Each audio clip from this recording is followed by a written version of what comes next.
concept of God in Islam? The best reply that any Muslim can give you regarding the concept of God in Islam is quote to you Surah Ikhlas, chapter number 112, verse 1 to 4, which says, Kul huwallahu ahad. Say, He is Allah one and only. Allahu samad. Allah, the absolute and eternal. Lam yalid wa lam yulad. He begets not, nor is begotten. Wa lam yakul lahu kufuwan ahad. There is nothing like Him. This is the four-line definition given in the Quran in Surah Ikhlas, chapter number 112, verse 1 to 4, which is the litmus test for theology. Theo means God, logy means study, theology means study of God. Surah Ikhlas is the litmus test for theology. Anyone says that so-and-so candidate is God, if that candidate fits in this four-line definition, we Muslims have got no objection in accepting that candidate as God. The first is, Qul huwallahu ahad. Say He is Allah one and only. Number two, Allahu samad. Allah, the absolute and eternal. Number three, Lam yalid wa lam yulad. He begets not, nor is begotten. Number four, wa lam yakul lahu kufuwan ahad. There is nothing like Him. This is the four-line definition about Allah subhanahu wa ta'ala given in the glorious Quran. Any person says so-and-so candidate is God, we Muslims have got no objection in accepting that candidate as God. This is the touchstone of theology. Let's analyze regarding Bhagwan Rajneesh. There are some human beings who claim Bhagwan Rajneesh is God. One great question at the time, one of our Hindu brothers, he told me, the brother Zakir, we Hindus don't consider Bhagwan Rajneesh to be God. I said, I never said Hindus consider Bhagwan Rajneesh to be God. I've read the Hindu scripture, nowhere in the Hindu scripture that says that Bhagwan Rajneesh is God. I said some human beings consider Him to be God. So let us put this Bhagwan Rajneesh to the test of Surah Ikhlas. The first is, Kul huwallahu ahad. Say, He is Allah one and only. Was Bhagwan Rajneesh one and only? Was he the only human being who claimed to be God? There are thousands of people who have claimed to be God, especially the country where I come from. There are tens of thousands of men who have claimed to be God. India. It has a very rich heritage for many centuries. And I come from that country.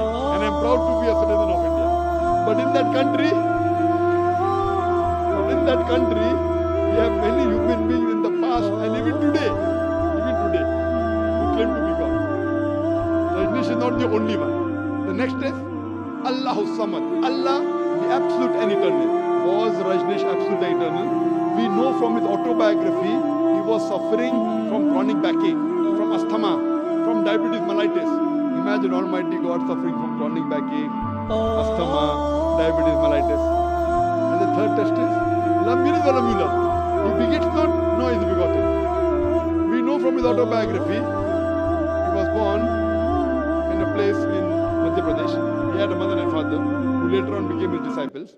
And in 1981, he goes to America and he takes thousands of Americans for a ride. And in the state of Oregon, he starts his village known as Rajneeshpuram. And he takes thousands of Americans for a ride.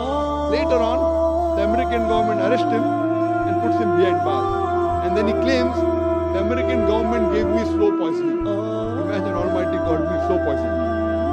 In 1985, they kick him out of the country and he comes back to India. And in the city of Pune, he starts his center. He goes back to where he had started earlier, which is really called as Osho Commune. And he goes back to Pune, and I've been to his center, Osho Commune. I like visiting such places. It gives a new dimension for doing dawah. And if you go to Pune and the Osho Commune, you will find there is Samadhi. It's mentioned on a Samadhi, a stone is there which says, Osho, never born, never died, but visited the earth from the 11th of December 1931 to the 19th of January 1990.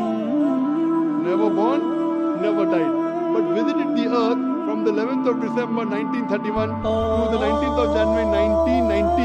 They forgot to mention in the Samadhi stone that he was not given visas to 21 different countries of the world. Imagine Almighty God coming to this earth to visit the earth and requires visa. And When the Archbishop of Greece said, if you don't remove Rajneesh out of this country, we'll burn his house and the house of his disciples. And the last test, وَلَمْ يَكُلْ لَهُ كُفُوًا أَحَدٌ. There's nothing like him. It's so stringent that no one besides true Allah can pass.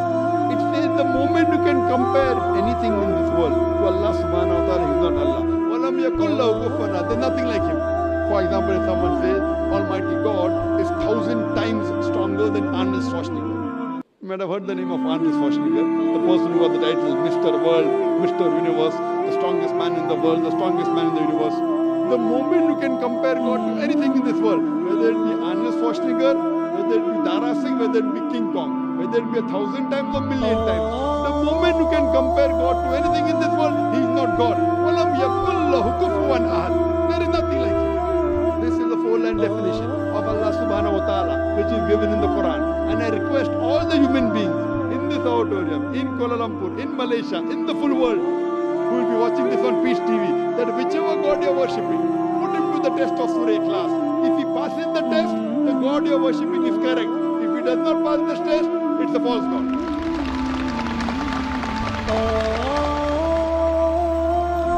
Allah says in the Quran in Surah Isra, chapter number 17, verse 110, قُلِ ادْعُوا اللَّهَ أَوِ ادْعُوا الرَّحْمَنَ أَيَّمَّا تَدْعُوا فَلَهُ الْأَسْمَاءُ الْحُسْنَى. Say, call upon him by Allah or by Rahman. By whichever name you call upon him, to him belong the most beautiful names. You can call Allah by any name, but it should be a name given by him. It should be a beautiful name. It should not conjure up a mental picture. And this message that to Allah belongs the most beautiful name, besides Surah Isra chapter 17 verse 110, is even given in Surah Araf chapter number 7 verse 180, Surah Taha chapter number 20 verse number 8, and Surah Hashar chapter number 59 verse number 24, that to Allah subhanahu wa ta'ala belong the most beautiful names. But we Muslims, we prefer calling Allah by the Arabic word Allah instead of the English word God. The reason is, a person can play mischief with the English word God. The Arabic word Allah is unique. The English word God, if you add S to God, it becomes God's, plural of God. There's nothing like plural Allah. If you add B-E-S-S to God, it becomes a female God. There's nothing like female Allah or male Allah in Islam. Allah subhanahu wa ta'ala is a unique God. If you add Father to God, it becomes Godfather. He's my Godfather, He's my guardian. There's nothing like Allah Father in Islam. If you add Mother to God, it becomes Godmother. If you prefix tin before God, it becomes tin God, meaning a fake God. There's nothing like tin Allah in Islam. That's the reason we Muslims, we prefer calling Allah by the Arabic word Allah instead of the English word God. When Muslims use God instead of Allah, while they speak with non-Muslims, I have got no objection. Because the non-Muslim may not know the concept of Allah. So when a Muslim is speaking to a non-Muslim and translate Allah into God, I have got no objection. But I like to remind them that God is not the appropriate translation of what Allah.